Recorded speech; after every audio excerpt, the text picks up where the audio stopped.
ស្ត្រីម្នាក់នេះបានភ្ញាក់ឡើងក្នុងស្ថានភាពជាអ្នកត្រូវសង្ស័យចម្បងក្នុងករណីសម្លាប់ប្តីរបស់នាងដោយមិនចាំអ្វីមួយសោះ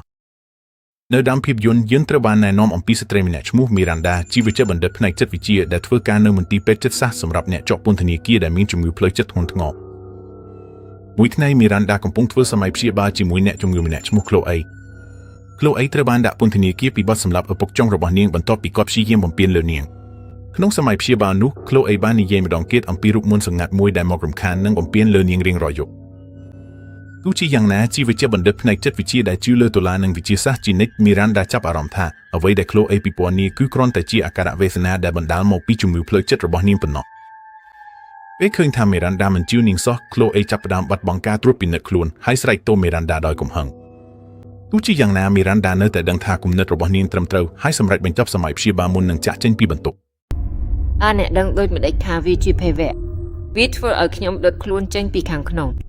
ជប់បំពេញលើខ្ញុំទៅរត់ខ្ញុំចេញពីខាងក្នុងអ្នកមិនដឹងទេព្រោះអ្នកស្លាប់ហើយសូមលែងខ្ញុំទៅបន្ទាប់មកមីរ៉ាន់ដាបានជួបប្តីរបស់នាងគឺវិជ្ជបណ្ឌិតដូក្លាស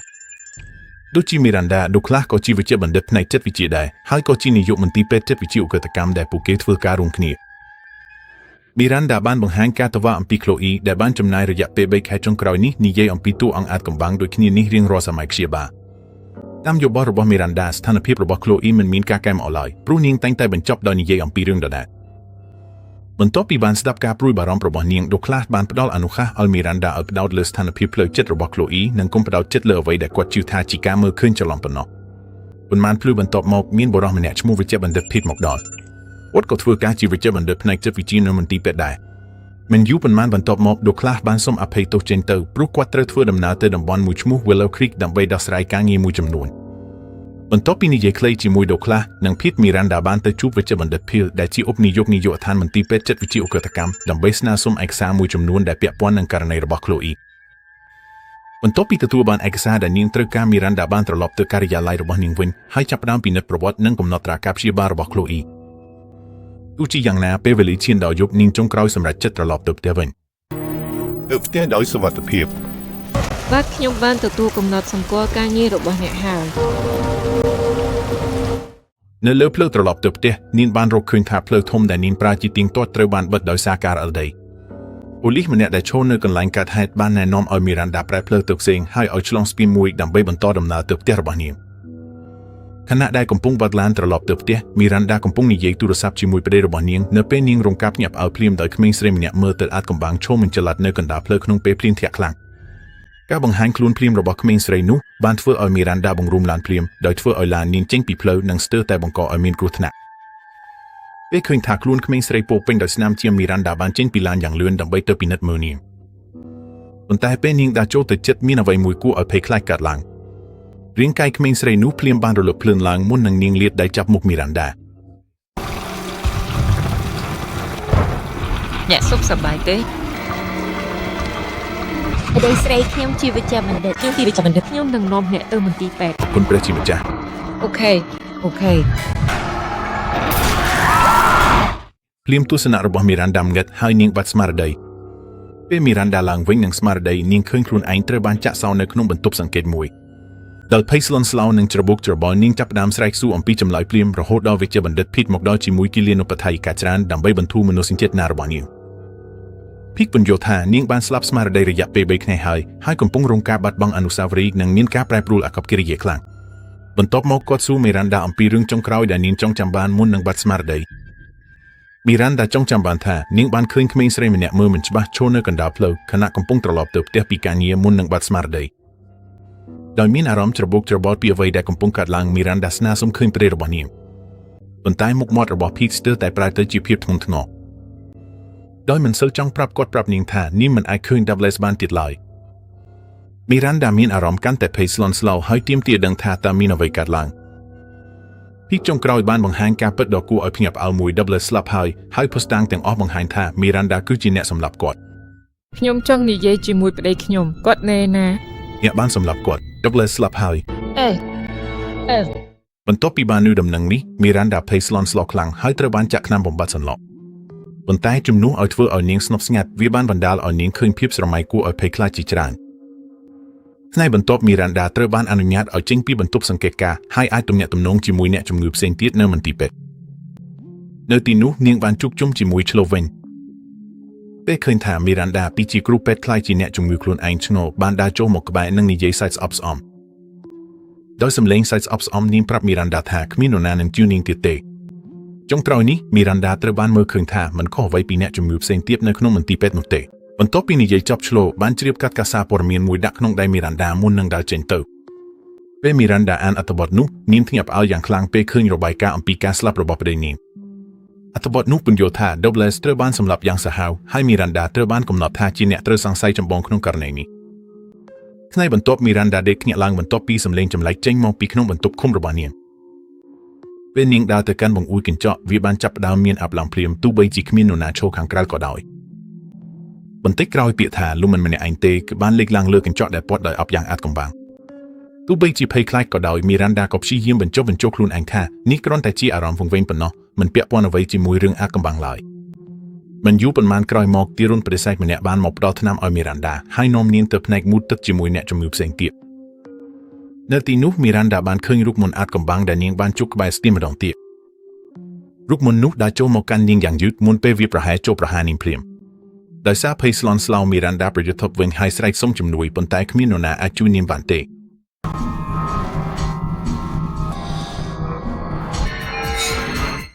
ន្ទាប់ពីការវាយប្រហារមានស្នាមក្រិនជ្រៅជាច្រើនបង្ហាញលើដៃរបស់នាងបន្ទាប់មកមីរ៉ាន់ដាត្រូវបាននាំទៅរកវេជ្ជបណ្ឌិតធីតសម្រាប់ព្យាបាលនាងបញ្ជាក់ថារបួសទាំងនោះមិនមែនកើតឡើងដោយខ្លួនឯងទេប៉ុន្តែបណ្ដាលមកពីរូបមន្តអាតកំបាំងដែលបានវាយប្រហារនាងទោះជាយ៉ាងណាដូចមុនវេជ្ជបណ្ឌិតភីតក៏មិនជឿរឿងនេះនិយាយឡើយហើយគេនិយាយថាអ្វីដែលនាងបានឃើញគ្រាន់តែជាអារម្មណ៍វង្វេងដែលកើតឡើងដោយស្ថានភាពផ្លូវចិត្តមិនស្ថិររបស់នាងប៉ុណ្ណោះខណៈពេលដែលឆ្លងកាត់ព្រីមន្ទីរពេទ្យមីរ៉ាន់ដាបានឃើញវេជ្ជបណ្ឌិត Phil ហើយរត់ចូលទៅរកគាត់ភ្លាមនាងប្រាប់គាត់ថាភីកមិនមែនជាវេជ្ជបណ្ឌិតត្រឹមត្រូវសម្រាប់ព្យាបាលនាងទេប៉ុន្តែវេជ្ជបណ្ឌិត Phil ឆ្លើយថាភីកគឺជាមនុស្សតែមួយគត់ដែលគាត់ទុកចិត្តឲ្យដោះស្រាយអ្វីដែលមីរ៉ាន់ដាកំពុងប្រឈមមុខពេលបាននៅដូច្នេះមីរ៉ាន់ដាឈឺចិត្តកាន់តែខ្លាំងឡើងព្រោះដឹងថាមិនមាននរណាម្នាក់ជឿអ្វីដែលនាងកំពុងជួបប្រទះឡើយថ្ងៃបន្ទាប់មេធាវីរបស់មីរ៉ាន់ដា Chedi បានមកដល់ដើម្បីជូនដំណឹងនាងថាការសវនាការរបស់នាងត្រូវបានផ្លាស់ពេលទៅសប្តាហ៍ក្រោយយោងតាមប៉ូលីសភស្តុតាងដែលពួកគេបានប្រមូលបានគ្រប់គ្រាន់ហើយដើម្បីនាំមីរ៉ាន់ដាទៅតុលាការលើបទសម្លាប់ប្តីរបស់នាងផ្ទាល់ពេលបាននៅដូច្នេះមីរ៉ាន់ដាប្រាប់បដិសេធភ្លាមនាងបញ្ជាក់ថានាងគឺសុចរិតហើយស្នើសុំឲ្យប៉ូលីសស៊ើបអង្កេតបន្ថែមឲ្យបានលម្អិតជាងនេះយោងតាមមីរ៉ាន់ដាទោះបីភស្តុតាងទាំងអស់បង្ហាញទៅលើនាងក៏ដោយក៏មិនមានហេតុផលឬជំរុញណាមួយដែលនាងត្រូវសម្លាប់ប្តីដែលនាងរស់នៅជាមួយយ៉ាងសុខស្រួលអស់រយៈពេលជាច្រើនឆ្នាំនោះទេមិនយូរប៉ុន្មានក្រោយមកមានសេរីម្នាក់ឈ្មោះ Ryan មកដល់ដើម្បីសួរសំណួរមីរ៉ាន់ដា Ryan គឺជាមិត្តស្និទ្ធបំផុតរបស់ Douglas ហើយនៅតែមានអារម្មណ៍ជឿចាប់យ៉ាងខ្លាំងពីការស្លាប់របស់គាត់ដោយជឿជាក់ថាមីរ៉ាន់ដាជាអ្នកទទួលខុសត្រូវគាត់តែងតែបំពេញនាងនឹងប្រើអាកប្បកិរិយាដូចជានាងត្រូវបានបញ្ជាក់ថាខុសរួចហើយមុខមាត់នឹងការចោទប្រកាន់ទាំងនេះមីរ៉ាន់ដាមិនអាចធ្វើអ្វីបានទេក្រៅតែស្ងៀមស្ងាត់ខណៈដែលសម្ពាធកាន់តែខ្លាំងឡើងពេលឃើញស្ថានភាពកាន់តែតានតឹងភីតស្នើសុំឲ្យ Ryan បញ្ឈប់ការសួរសំណួរព្រោះមីរ៉ាន់ដានៅមិនទាន់មានស្ថានភាពផ្លូវចិត្តប្រក្រតីនៅឡើយទោះជាយ៉ាងណាសំណើនេះវិញបានធ្វើឲ្យ Ryan កាន់តែខឹងសម្បើមបន្ទាប់មកគាត់បានបង្ហាញរូបថតជាច្រើននៃសព Douglas ដែលត្រូវបានកាត់បាក់ដោយមីរ៉ាន់ដាខណៈពេលកំពុងមើលរូបថតទាំងនោះមីរ៉ាន់ដាសង្កេតឃើញពាក្យយីមិនម្នាក់ឯងគឺដែលសរសេរនៅកន្លែងកាត់ហាច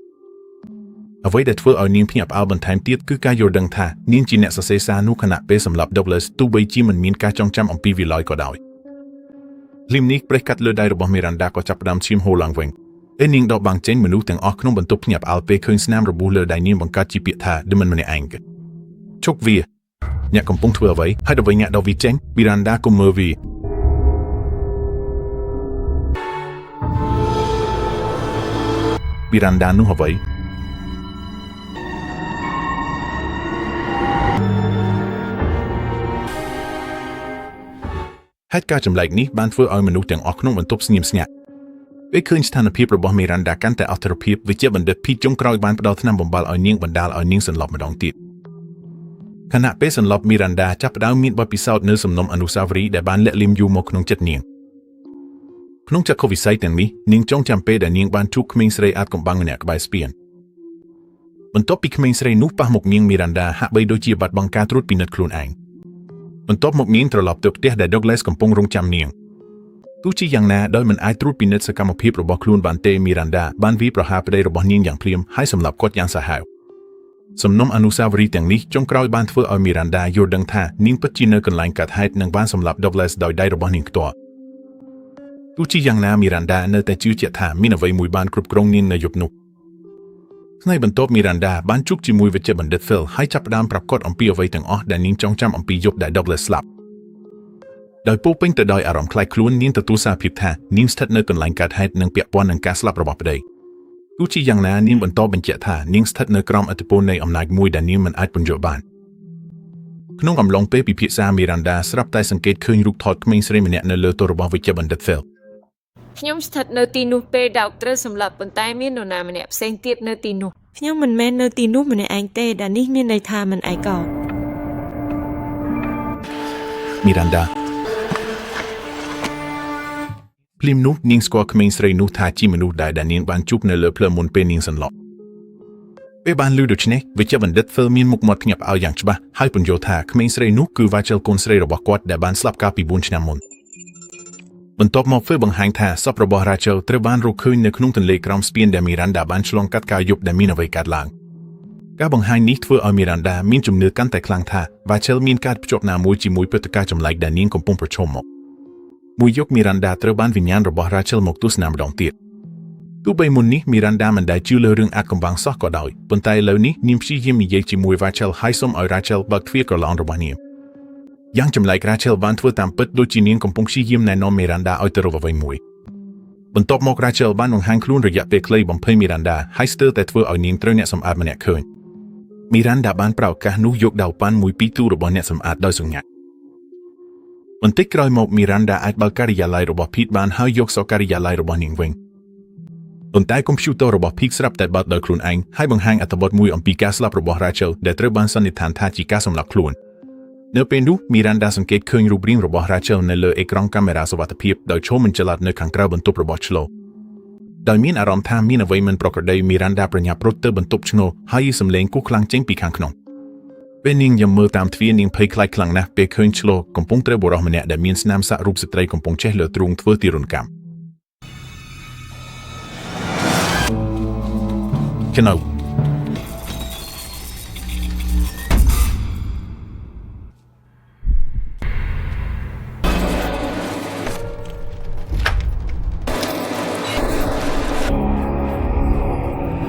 ដោយសេចក្តីភ័យខ្លាច Miranda ប្រញាប់រត់គេចបាត់ប៉ុន្តែត្រូវអ្នកការពារ2នាក់ចាប់បានយ៉ាងឆាប់រហ័សនាងព្យាយាមបញ្ចុះបញ្ចូលអ្នកការពារដោយសុំឲ្យពួកគេពិនិត្យមើលឆ្លូព្រោះមាននរណាម្នាក់កំពុងធ្វើអាក្រក់ដល់នាងប៉ុន្តែអ្នកការពារមិនអើពើនឹងអ្វីដែលនាងនិយាយទេហើយចាក់សោនាងវិញក្នុងបន្ទប់ដាច់ដោយឡែកពេលវេលាដែលវេជ្ជបណ្ឌិត Pete មកជួបនាង Miranda បានសួរភ្លាមអំពីធ្នូនិងរបួសនៅលើមុខរបស់នាងប៉ុន្តែ Pete បានពន្យល់ថាអាការៈវង្វេងរបស់ធ្នូបានកើតឡើងវិញហើយនាងបានធ្វើឲ្យខ្លួនឯងរងរបួសបន្ទាប់មក Miranda បានប្រាប់គាត់អំពីបុរសម្នាក់ដែលមានស្នាមសាក់រូបស្ត្រីកំពុងចេះដែលនាងបានឃើញកំពុងធ្វើទារុណកម្មធ្នូនៅក្នុងបន្ទប់ប៉ុន្តែពេលសួរអំពីបុរសអាថ៌កំបាំងនោះឆ្លូមិនព្រមបញ្ជាក់អ្វីមួយឡើយ Pete បន្តស្ដាប់រឿងរ៉ាវរបស់ Miranda ប៉ុន្តែគាត់ចូលរួមទាំងអស់ពីទស្សនៈមានហេតុផលបន្ទាប់មកគាត់សួរថាហេតុអ្វីបានបោះពុម្ពអត្ថបទអំពីការស្លាប់របស់ Rachel Miranda បានពន្យល់ថានាងជឿថា Rachel មិនបានសម្លាប់ខ្លួនទេប៉ុន្តែត្រូវបានសម្លាប់នាងអះអាងថានាងបានឃើញសពរបស់ Rachel មានស្នាមកាត់និងស្នាមរបួសជាច្រើនដែលនាងជឿថាមិនសមស្របនឹងករណីសម្លាប់ខ្លួនឡើយ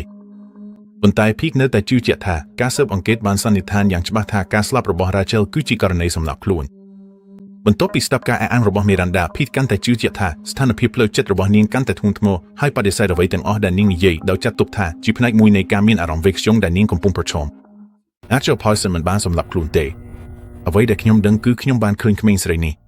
ក្មេងស្រីនោះស្ថិតក្នុងស្ថានភាពភ្ញាក់ផ្អើលបាទចាស់ខ្ញុំបានឃើញនាងត្រូវបានវាយធ្វើបាបហើយនាងមានការភ្ជាប់ជាមួយខ្ញុំមាននរណាម្នាក់បានធ្វើអំពើនោះចំពោះក្មេងស្រីនោះ Rachel មាននៅទីនោះមិនថាស្លាប់ឬនៅរស់ថ្ងៃបន្ទាប់ Miranda បានចូលទៅជិតក្លោដែលកំពុងអង្គុយម្នាក់ឯងនៅក្នុងលានសួនមន្ទីរពេទ្យដោយមានអារម្មណ៍សោកស្ដាយនាងសុំទោសចំពោះការមិនដែលជឿរឿងរ៉ាវរបស់ឆ្លូមុនមកបន្ទាប់ពីបានជួបប្រទះហេតុការណ៍ចម្លែកផ្ទាល់ខ្លួន Miranda ចាប់ផ្ដើមដឹងថាធ្នូប្រហែលជានិយាយពិតមកតាំងពីដើមបន្ទាប់មកនាងសួរថាតើនរណាធ្វើឲ្យឆ្លូឈឺចាប់មកដល់ពេលនេះឆ្លូគ្រាន់តែសម្លឹងមើលនាងហើយឆ្លើយថានេះជាការងាររបស់អារក្ស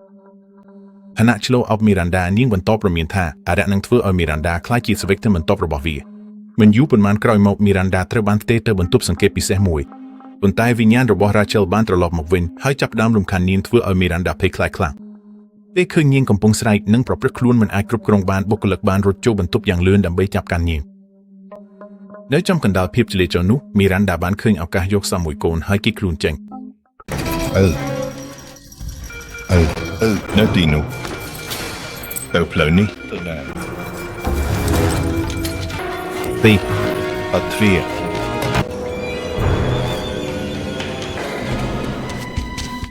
បន្ទាប់មកនាងបានលាក់ខ្លួននៅក្នុងអាងហែលទឹករបស់មន្ទីរពេទ្យដើម្បីជៀសវាងការចាប់បានពីអ្នកការពារភ្លាមនេះអគ្គិសនីទាំងមូលក្នុងអគារបានផុតទៅធ្វើឲ្យមីរ៉ាន់ដាអាចលួចចូលបន្ទប់មួយទៀតដោយគ្មានអ្នកសង្កេតឃើញពេលភ្លើងត្រឡប់មកវិញនាងត្រូវបានបុគ្គលិកម្នាក់រកឃើញគួរឲ្យភ្ញាក់ផ្អើលបុគ្គលិកនោះមិនបានប្រកូលនាងទេតែជួយឲ្យមីរ៉ាន់ដាគេចខ្លួនគាត់ផ្ដល់សាររថយន្តឲ្យនាងហើយជំរុញឲ្យនាងចាក់ចេញឲ្យលឿនបំផុតបន្ទាប់ពីគេខ្លួនចេញពីមន្ទីរពេទ្យមីរ៉ាន់ដាត្រូវវិញ្ញាណរបស់រេឆែលមកលេងម្ដងទៀតដែលហាក់បីដូចជាចង់ណែនាំនាងឲ្យត្រឡប់ទៅផ្ទះរបស់ខ្លួនវិញពេលដល់ទីនោះមីរ៉ាន់ដាចាប់ផ្ដើមនឹកចាំបំណានៃយប់ដែលដូក្លាសត្រូវសម្លាប់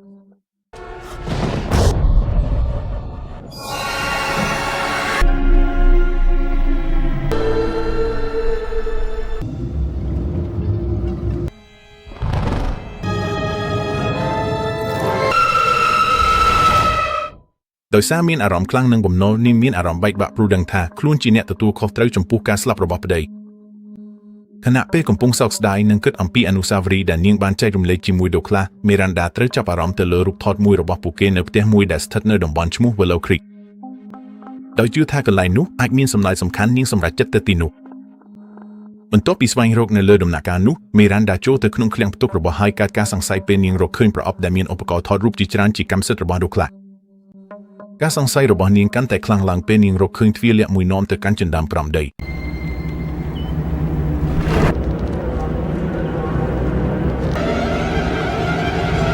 ពេលចូលទៅក្នុងនោះមីរ៉ាន់ដាត្រូវភ្ញាក់ផ្អើលយ៉ាងខ្លាំងពេលរកឃើញបន្ទប់សម្ងាត់មួយដែលហាក់ដូចជាត្រូវបានប្រើសម្រាប់ឃុំខ្លួននិងទារុណកម្មនរណាម្នាក់នៅក្នុងបន្ទប់នោះមីរ៉ាន់ដាបានរកឃើញឧបករណ៍ថតសំឡេងនានានិងខ្សែវីដេអូជាច្រើនពេលនាងចាក់មើលខ្សែវីដេអូមួយនាងរន្ធត់ខ្លាំងពេលឃើញដូក្លាសកំពុងទារុណកម្មក្មេងស្រីវ័យក្មេងម្នាក់ដែលត្រូវបានឃុំខ្លួននៅទីនោះ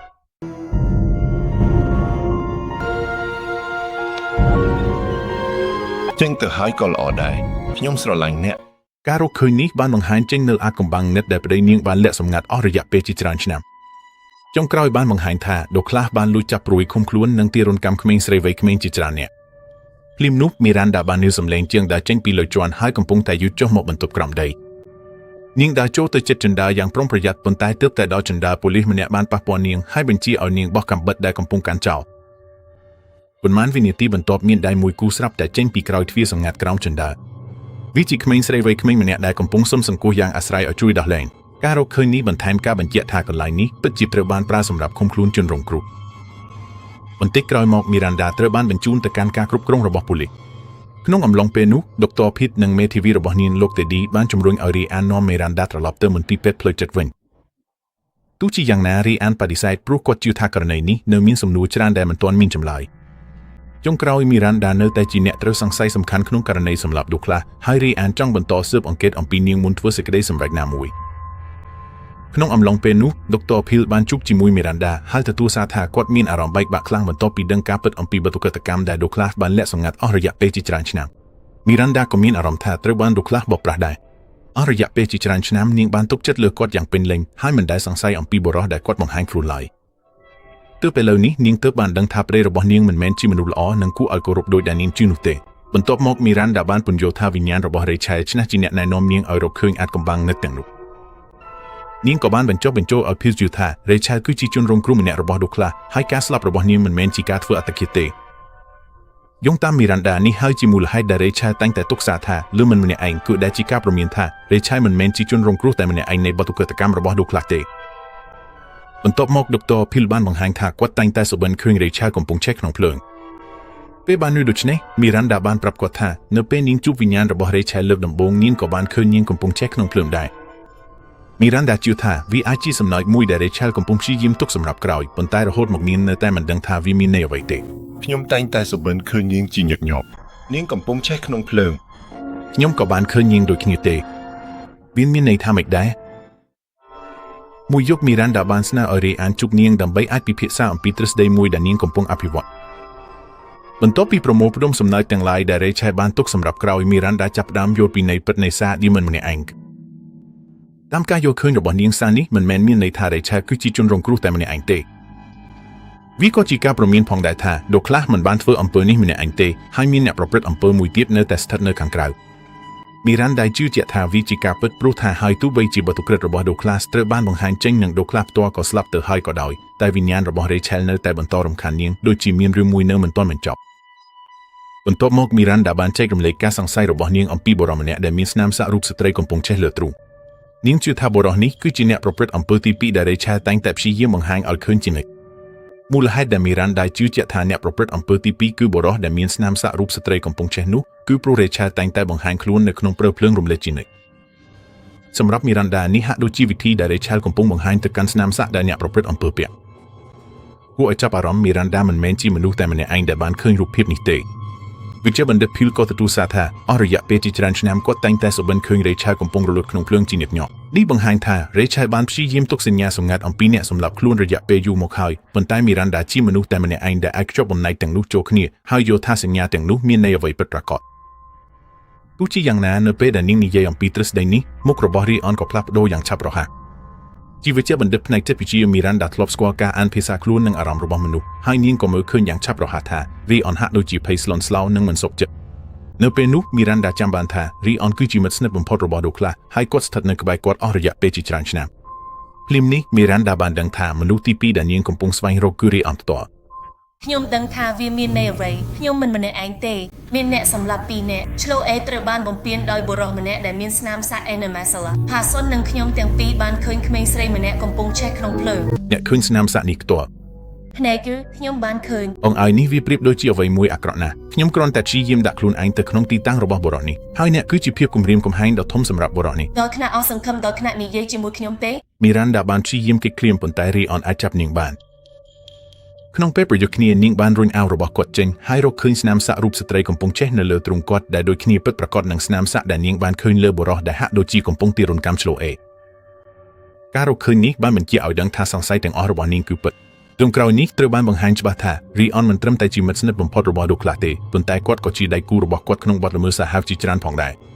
ចាប់តាំងពីពេលក្មេងទាំងពីរនាក់បានសហការគ្នាចាប់រលានឃុំខ្លួនទារុណកម្មនិងសម្លាប់ក្មេងស្រីវ័យក្មេងជាច្រើននាក់ជាភ្នាក់ងាររដ្ឋបាលនគរបាលរីអនក៏បានជួយបំបាំងបទល្មើសទាំងនេះដោយបំផ្លាញមូលហេតុនៃការស្លាប់របស់ជនរងគ្រោះដើម្បីជៀសវាងការសង្ស័យផងដែរមិនត្រឹមតែប៉ុណ្ណោះទេរីអនក៏ត្រូវបានបង្ហាញយ៉ាងច្បាស់ថាជាមនុស្សដែលបានបំពាននិងទារុណកម្មអ្នកជំងឺស្រីនៅមន្ទីរពេទ្យផ្លូវចិត្តយ៉ាងសម្ងាត់រួមទាំងក្លូអ៊ីផងដែរនេះអាចជាហេតុដែលក្លូអ៊ីតែងតែអះអាងថាមានអ្វីមួយអាក្រក់មករំខាននាងរៀងរាល់យប់